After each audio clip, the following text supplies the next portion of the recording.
आज ही Doubtnut app download करें। Doubtnut पर होगा अब आपके सभी मैथ्स, केमिस्ट्री, फिजिक्स और बायोलॉजी डाउट्स का सफाया। बस अपने क्वेश्चन की फोटो खींचो, उसे क्रॉप करो और तुरंत वीडियो सोल्यूशन पाओ। Download now. हेलो फ्रेंड्स, हमारे सामने जो सवाल दे रखा है इसमें हमें बोला है जब 252 की घात 126 प्लस 244 की घात 152 को 10 से भाग दिया जाता है तो शेषफल क्या प्राप्त होगा। तो देखो, जब भी इस तरह के सवाल आ जाए जिसमें घातें भी बढ़ी आ जाए, संख्या भी बढ़ी आ जाए और शेषफल याद करना हो, तो हम लोग क्या करते हैं।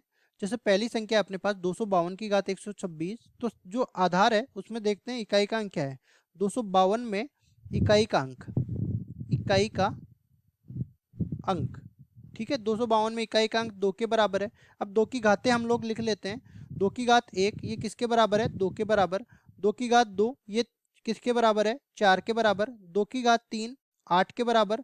2 की घात 4 ये कितना है, 16 के बराबर। अब देखो फिर से अपने पास कितना आएगा, 2 की घात 5, तो 2 की घात 5 किसके बराबर आएगा, 32 के बराबर, ठीक है। और 2 की घात 6 किसके बराबर आएगा, 2 की घात 6 आएगा 64 के बराबर। 2 की घात 7 किसके बराबर आएगा, 2 की घात 7 अपने पास 128 के बराबर आएगा। और 2 की घात 8 किसके बराबर आएगा, 256 के बराबर आएगा। अब देखो आप एक चीज देख सकते हो, यहाँ पे 2 से जब घात 1 से लेके 4 तक चल रही है ना, तब इकाई का अंक अलग अलग आ रहा है, 2 4 8 6। फिर बाद में जो है 5 से लेके जब 8 तक चल रहा है ना, तब फिर से 2 4 8 6 ही आ रहा है। मतलब मैं कह सकता हूँ कि घात जब 1 से लेके 4 तक रहेगी ना, तब अपने पास इकाई के अंक भिन्न भिन्न रहेंगे, उसके बाद वही इकाई के अंक आते रहेंगे। तो मैं क्या करता हूँ, ये जो घात 126 है उसमें मैं देखता हूँ कि घात ये 4 का गुणज कहाँ कहाँ बनाती है। तो मैं कह सकता हूँ 252 की घात 126 है ना, उसको मैं लिख सकता हूँ 252 की घात 124, क्योंकि 124 इसका गुणज होता है। और यहाँ पे मैं लिख दूंगा 252 की घात 2, ठीक है। तो देखो 252 की घात 124 तो कहाँ पे आएगी, यहाँ पे 252 की घात 124, ठीक है। इसका इकाई का अंक कितना बन जाएगा, 6 बन जाएगा। फिर 252 की घात 125 जो आएगा ना, इसका इकाई का अंक 2 बनेगा। फिर इसके बाद 252 की घात जो है 126 आएगा, इसकी इकाई का अंक कितना बनेगा, 4 बनेगा। मतलब मैं कह सकता हूँ कि 252 की घात 126 के इकाई का अंक कितना आ गया, इकाई का अंक, ठीक है। इकाई का अंक कितना आया, देखो यहाँ पे मैंने निकाल के बताया 4, ठीक है। इसकी इकाई का अंक आ गया 4।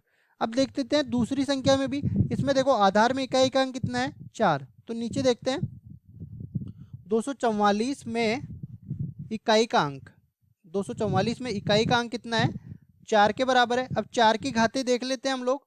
4 की घात में देखो 4 की घात 1 किसके बराबर होता है, 4 के बराबर। 4 की घात 2 किसके बराबर होता है, 16 के बराबर।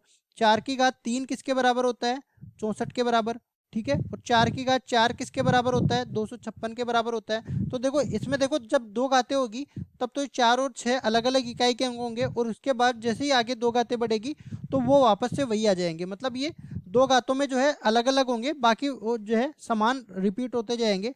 तो मैं कह सकता हूँ कि हमें जो है 2 का गुणज बनाना है। तो अपने पास संख्या क्या है, संख्या है अपने पास 244 की घात 152। तो संख्या को मैं नीचे लिख लेता हूँ, 244 की घात 152, ठीक है। तो देखो ये 2 का गुणज तो पहले से ही है, और 2 का गुणज कहाँ पे आएगा, ये बिल्कुल इसके 2 का गुणज यहाँ पे आ रहा है, तो 2 के गुणज में अपने पास 6 आ रहा है, ठीक है। और 2 का गुणज नहीं आता है तो 4 आ रहा है। तो मैं कह सकता हूँ 244 की घात 152 ये बिल्कुल 2 के गुणज के बिल्कुल पास में आएगी, ठीक है। और इसका इकाई का अंक कितना आ जाएगा, 16, मतलब 6 आ जाएगा। तो 244 की घात 152 के इकाई अंक, इकाई का अंक कितना आया, 6 के बराबर, ठीक है। तो मेरे पास कितना था, देखो पहले तो मेरे पास यहाँ पे इकाई का अंक 4 आ गया और नीचे इकाई का अंक 6 आ गया, ठीक है। तो देखो मैं लिखूंगा क्या, 200 अपने पास 252 की घात 126 प्लस 244 की घात 152 जो है। अब देखो ये जब दोनों संख्याएं जुड़ेगी तो इसके इकाई का अंक तो कितना है, इसके इकाई का अंक अपने पास कितना है, 4। तो मैं इसको लिख सकता हूँ इस तरीके से, x 4, ठीक है। ये x कुछ भी संख्या हो सकती है इसके आगे, और यहाँ पे मेरे पास कितना आएगा, इसको y 6 लिख सकता हूँ। जब जोड़ूंगा मैं तो 4 और 6 जुड़ के कितना आ जाएगा, 0। और अंदर क्या आ जाएगा, x प्लस वाई और एक हासिल का अंक, ठीक है। ये इतना आ गया। तो इसके देखो इकाई के अंक में 0 आ रहा है, मतलब मैं कह सकता हूँ ये जो पूरी संख्या है इसको मैं लिख सकता हूँ Z0। ठीक है, Z0 लिख सकता हूँ। Z कोई भी संख्या हो सकती है, आगे कितनी भी संख्याएं हो सकती है, लेकिन इकाई के अंक में 0 आ रहा है और हमें भाग देना है किसका, 10 का। ठीक है, तो कोई भी संख्या हो तो 10 की भाजकता का नियम मैं लिख सकता हूँ। ठीक है, 10 की भाजकता का नियम, भाजकता का नियम मैं यहाँ पे लिखता हूँ। देखो कोई भी संख्याओं में दी गई संख्या का इकाई अंक 0 हो तो उस संख्या में 10 का भाग पूरा जाता है। और अगर पूरा चला गया तो जो शेषफल है वो तो 0 ही हो जाएगा, पूरा जाता है। ठीक है, तो देखो यहाँ पे इकाई का अंक कितना आ गया, 0। मतलब मैं कह सकता हूँ कि ये अपने पास जो पूरी संख्या आई 252 इसकी घात 126 प्लस 244 इसकी घात 152 में 10 का भाग देने पर शेषफल 0 मिलेगा। और यहाँ पे भी आप देख सकते हो, चूंकि यहाँ पे इकाई का अंक 0 है और नीचे इसमें देखो बटा 10 का भाग दूंगा तो 0 से 0 कट जाएगा और केवल 1 बच जाएगा। तो 1 का किसी भी संख्या में भाग देने पर कोई मतलब ही नहीं निकलता, तो अपने पास केवल ये संख्या बच जाएगी Z। ठीक है, तो यहाँ पे भी आप देख सकते हो, क्योंकि इसलिए यहाँ पे लिखेंगे क्योंकि इसकी दी गई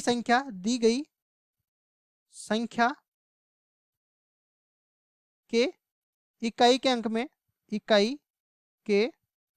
में 0 आ रहा है। ठीक है, 0 आ रहा है तो अपने पास शेषफल क्या आ गया, शेषफल आ गया 0। तो ये अपना उत्तर हो जाएगा। ठीक है, केवल शेषफल का मान पूछा था तो शेषफल मेरे पास आ गया 0 के बराबर। Thank you. क्लास 6 से 12 से लेके नीट, IIT, JEE मेंस और एडवांस के लेवल तक 10 मिलियन से ज़्यादा स्टूडेंट्स का भरोसा। आज ही डाउनलोड करें डाउटनेट ऐप या व्हाट्सएप कीजिए अपने डाउट्स 8400 400 400 पर।